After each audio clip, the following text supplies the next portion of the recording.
যতগুলো যুদ্ধ হয়েছে সব যুদ্ধের বিপক্ষে আপনি রয়েছেন এবং যুদ্ধকে না বলার কথাই সবসময় আপনার কণ্ঠ দিয়ে ধ্বনিত হয়েছে।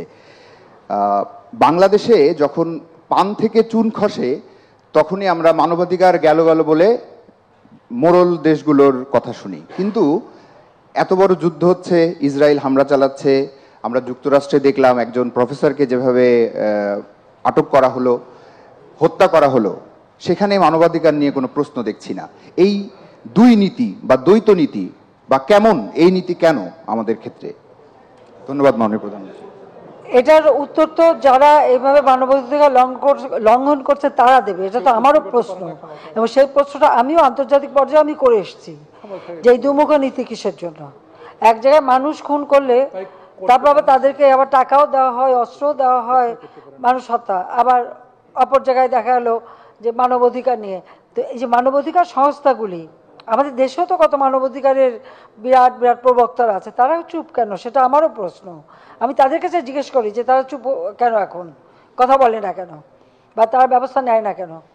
বা এতগুলি সংস্থা, সেই সাংবাদিক থেকে শুরু করে সবার জন্য তো বিরাট বিরাট আন্তর্জাতিক সংস্থা, কিছু হলে বাংলাদেশে কিছু হলেই তো তারা খুব সোচ্চার, এখন কেন চুপ? তবে সাধারণ মানুষ চুপ থাকে না। এখন কিন্তু প্রতিবাদ, এই প্যালেস্টাইনের বিষয়টা আসার পরে কিন্তু যেভাবে মানে নারী শিশু হত্যা, হাসপাতালে বোমা মারা প্রতিদিন, এটার ব্যাপারে কিন্তু আজকে বিশ্ব খুব জাগ্রত, এটা হলো বাস্তব, এটাই হচ্ছে সব থেকে বড় কথা।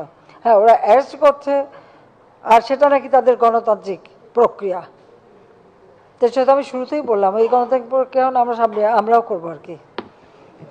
তা আমি এটাই বলবো যে এইভাবে মানবাধিকার লঙ্ঘন আমি সবসময়, কারণ আমরা ভুক্তভোগী, যুদ্ধের ভয়াবহতা আমি নিজের চোখে দেখেছি, আমরাও বন্দিখানায় ছিলাম, আবার রিফিউজি হিসেবে থাকার অভিজ্ঞতাও আছে।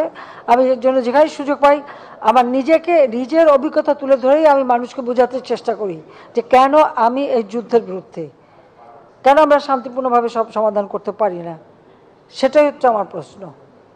আমরা বাংলাদেশ কিন্তু আমরা করেছি, আমাদের প্রতিবেশী দেশের সাথে এক এক করে যা সমস্যা ছিল আমরা কিন্তু সমাধান করেছি, কাজেই সেটা কিন্তু আমরা আলোচনার মাধ্যমে করেছি। এই ক্ষেত্রে আমি মনে করি যে এখন আসলে এখানে সবচেয়ে বড় কথা হলো অস্ত্র উৎপাদন, অস্ত্র বিক্রিটাই হচ্ছে সব থেকে বড় জিনিস।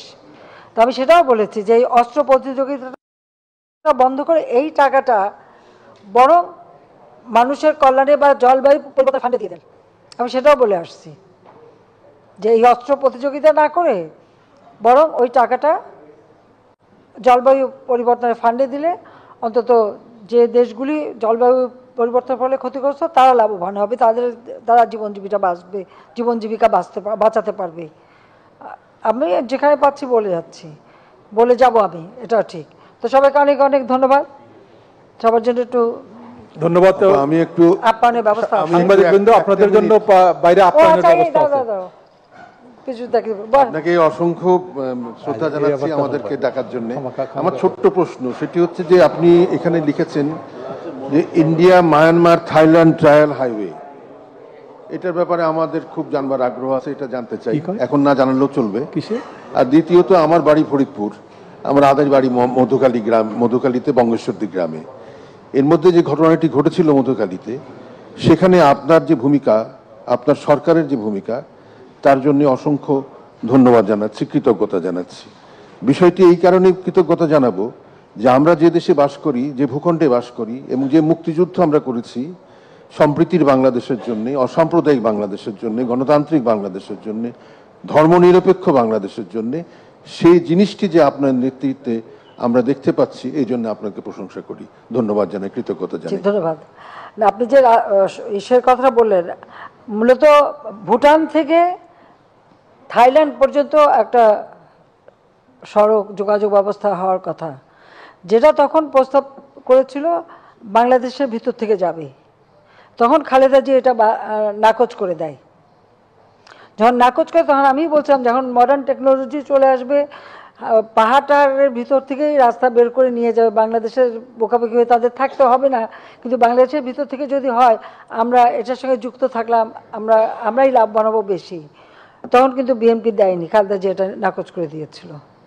তো আমরা এখন যখন থাইল্যান্ডকে বলছে আমরা তাদের সাথে যুক্ত থাকতে চাই, এটা ভারতকেও বলা আছে, তাদেরকেও বলছি।